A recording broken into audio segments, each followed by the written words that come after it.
Joining us now, Alex Traiman is the CEO and Jerusalem Bureau Chief of Jewish News Syndicate. Welcome. Thank you so much for having me. So, Alex, Vice President Kamala Harris meeting with families of the American hostages held by Hamas yesterday. The meeting at the White House coming right after CIA Director William Burns presented a new proposal focused on securing the release of Israeli hostages and a ceasefire in the ongoing war. What is your opinion of the timing of such and the outcome of that meeting?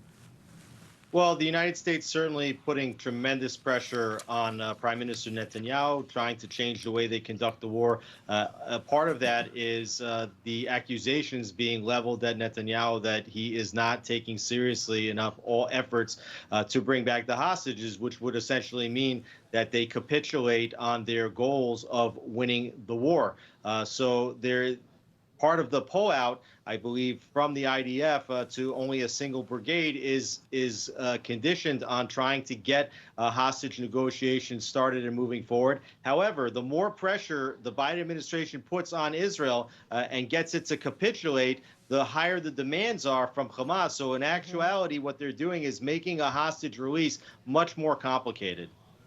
It seems as if the very far left in U.S. politics is dictating what Biden does and really handcuffing Israel. I have two quotes here from Senator Elizabeth Warren. Quote, "It is wrong to starve children in a civilian population," and quote, "It is wrong to drop bombs on densely populated areas." I guess Elizabeth Warren is unfamiliar with all previous wars, for example, World War II. How would you respond to her observations? Well, there used to be two sets of policies within the Democratic Party. There was the progressive guard, like the Elizabeth Warrens and the Rashida Tlaibs and others. And then you had the old guard, like Nancy Pelosi, Chuck Schumer, even President Biden, that stood hand to hand with the state of Israel. But we see Nancy Pelosi calling for an arms embargo on Israel. We see Chuck Schumer calling for an immediate election in Israel, and Biden not doing all that he can to put his support directly behind Israel. So, yes, I do believe now even the old guard of the Democratic Party can no longer be relied upon as a staunch ally of the state of Israel. Daniel, what do you think of Elizabeth Warren's interpretation of how to conduct a war? What I read Elizabeth Warren actually used the word genocide in reference to Israel, which is a bald-faced lie. It's a blood libel, and it's not true. Genocide, just to be clear, is the indiscriminate killing of civilians, of people. Israel is not indiscriminately killing. They've dropped leaflets from the sky. They've ordered civilians. They said leave. They're doing everything they can not to kill civilians. Who has committed a genocide? That would be Hamas. They're the ones that, with no warning, invaded Israel on October 7th, slaughtered babies, killed women, murdered Holocaust survivors. And you know, John and Betsy, it's baffling. You know, we were talking yesterday about this number. They said that Hamas couldn't produce 40 women, children, elderly. Hamas is able to keep meticulous numbers on the civilian deaths. Remember, this is a terror organization. The Gaza Health Ministry is run by Hamas.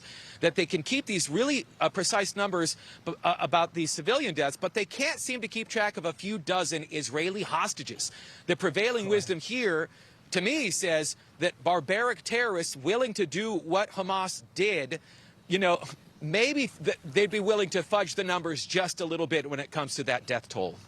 You know, Alex, what is mind-boggling to me is that the president, nor Chuck Schumer, or anyone else on the left is actually demanding Hamas give an update on the health condition of the hostages. Not just the Israeli hostages, we also have American hostages over there. Why doesn't anyone care during, and he's actually saying a 2-month ceasefire and things of that nature, but we're not hearing anything regarding an update on the hostages. Why is that, Alex? You know, President Biden gave an interview to Univision just this week, and he said that he wanted to call on Israel to call for a 6 to 8 week ceasefire. He made no mention of the hostages at all, almost as if that Israel launched this war for no justified reason whatsoever, or that there are not still as many as 130 hostages inside the Gaza Strip. And so again, this is it's playing directly into Hamas's strategy. This is exactly what Hamas wanted. They wanted to take hostages so that the IDF would come in, and then they wanted the United States and the international community to put pressure on Israel to stop the IDF in its tracks before they took Hamas out of power in Gaza. Alex, let me ask you and then Daniel about the International Red Cross. We used to always rely on this organization to intervene on behalf of captives of war, hostages. They are doing nothing. Can you please tell us why?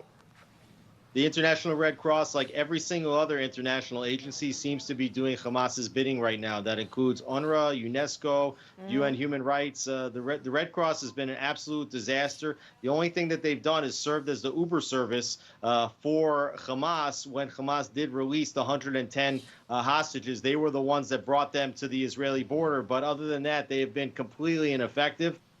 They have not visited the hostages one time. Israel sent medicine into hostages. That medicine wasn't delivered. Right. So the International Red Cross has been just an absolute disaster since this conflict started.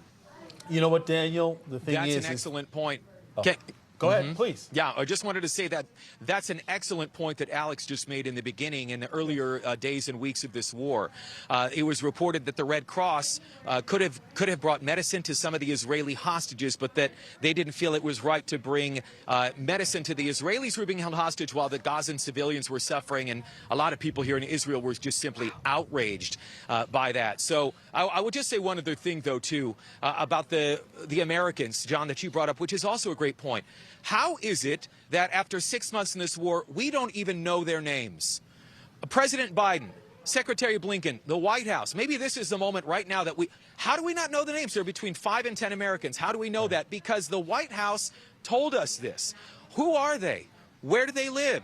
Do they have families? Do they have children? We know nothing about who these U.S. citizens, these American citizens are in Gaza. I think that's shameful and pathetic.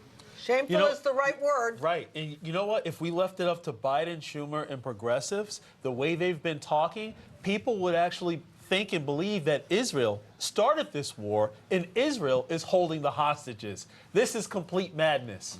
But Daniel, Alex, thank you for joining First Edition. Thanks for having me.